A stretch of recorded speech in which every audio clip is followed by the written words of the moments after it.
At dinner, Mom slid a cream-colored envelope across the table toward my sister. $125,000 for her new apartment. Dad didn't hesitate. He simply looked at me and said, "You're the failure. We invest in winners." The room froze. Forks hovered in midair. Smiles cracked like fragile glass. I didn't cry. I folded my napkin, walked out, and never looked back. That night, I didn't plead for love or fairness. I began something they'd never expect.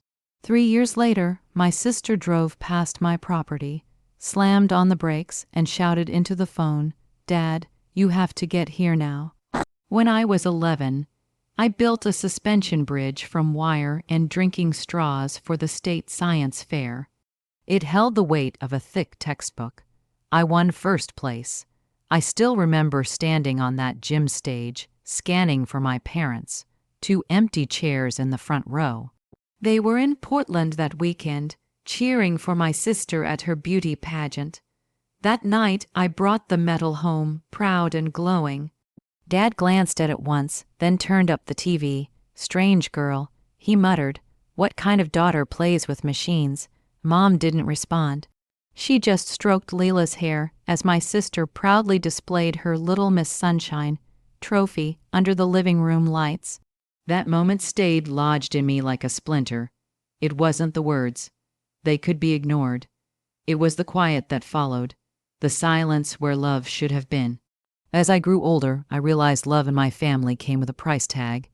Every favor, every gift, every smile, everything hinged on how much I enhanced their image. Leila was the golden child, the one granted easy praise, second chances, endless excuses. I was the backup plan, the resilient one who supposedly needed nothing. I worked nights to fund my own college tuition. They paid hers in full without a second thought. I graduated with honors, landed my first job as a structural engineer, and sent photos of my project's bridges, apartment complexes, steel frames stretching toward the sky. Dad's only reply, "Still renting." Every call became a comparison report card. Leila's promotions, Leila's engagement, Leila's new car. They never asked about me. They measured me against her shadow. Still, I held on to hope that one day they'd see me as more than a failed investment. That hope finally shattered that night at dinner, when Dad said, "We invest in winners." Something inside me snapped. I stopped chasing approval, stopped explaining myself, and began understanding the difference between silence that crushes you and silence that saves you. So I packed my things, left Boulder, and drove to Portland. No calls, no tears, just the road, the hum of tires, and a promise to myself. If they wouldn't recognize my worth, I would build it brick by brick until the world had no choice but to see it. Losing my family was one kind of silence, losing my job was another. It happened on a foggy April morning, the kind where even the air seems tired. The company had been struggling, but I convinced myself I was safe. I worked late, hit every deadline, stayed on top of every project. When the director read the layoff list, my name was there, clean and final. I stepped into the cold, clutching the termination letter. The chill bit harder than I anticipated. I paused on the sidewalk, staring at traffic, wondering how many times life allows you to start over. That night, I sat in my apartment, watching the city lights flicker against the window. Silence had become heavy, every little sound echoing too loudly. I opened the Thompson family group chat and saw their latest post. Leila standing in front of her new apartment, champagne in hand, our parents beaming beside her like they'd just won the lottery. The caption read, "So proud of our youngest daughter." I stared, then typed a single message. "Thank you for teaching me to stand on my own, even in the cruelest way possible." Sent. I blocked their numbers, deleted the chat, and sat with the blank screen. For the first time, there was no audience, no expectations, just me. Fear came first. What if I failed again? What if they were right? But beneath that fear, something stirred. Freedom. The next morning, I woke before dawn. Jobless, planless, but with a choice. I could spend my life proving them wrong, or I could build a life where their opinions didn't matter. I brewed coffee, opened my sketchbook, and drew a single line, the outline of a small house.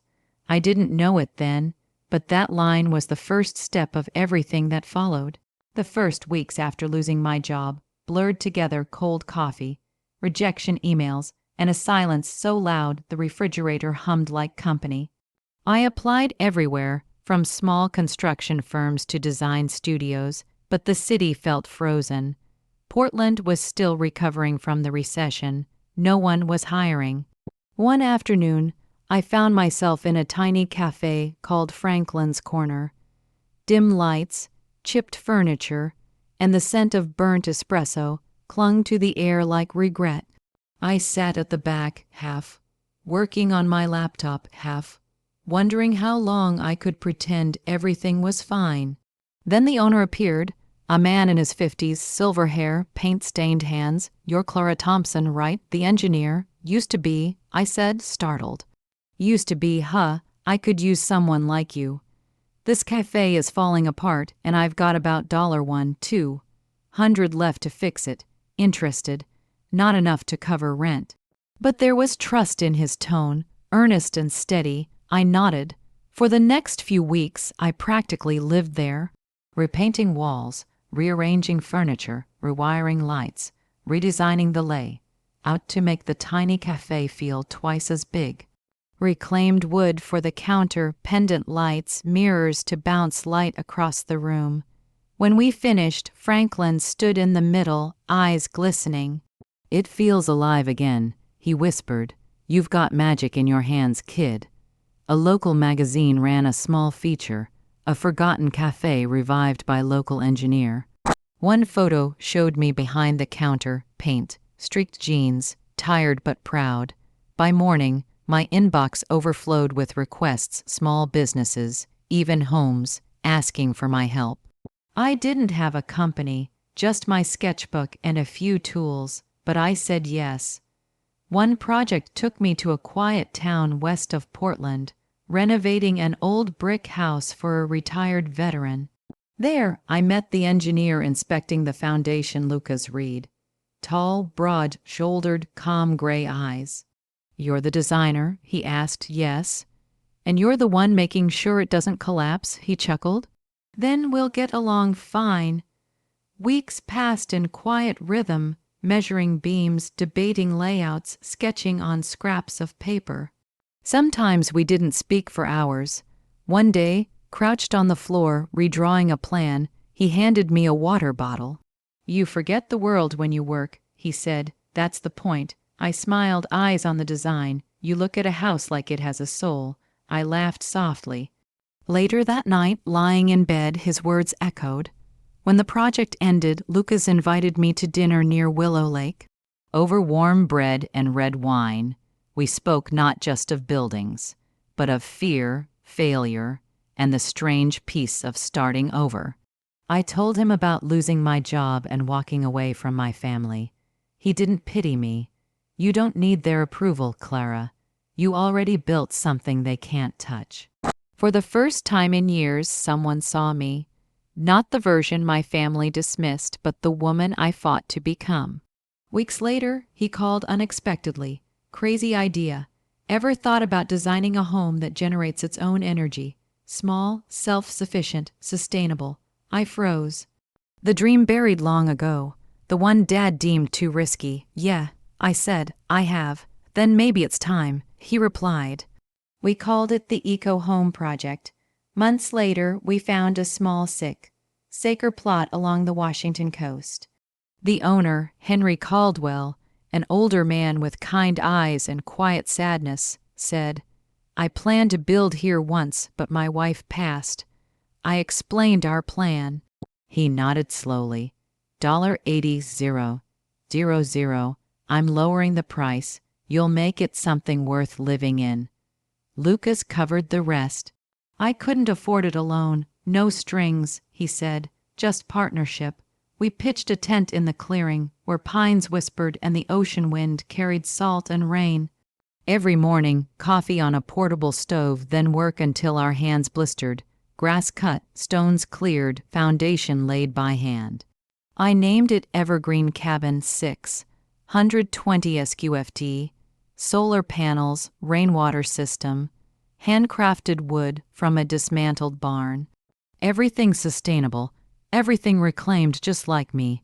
Some days I wanted to quit, my body ached. Fingers cracked from cold, but every night, sitting by the fire, I looked at the frame rising from the ground and thought, this is what it feels like to rebuild yourself. By month 11, the cabin was complete: pale wood, wide windows, a porch facing the sea.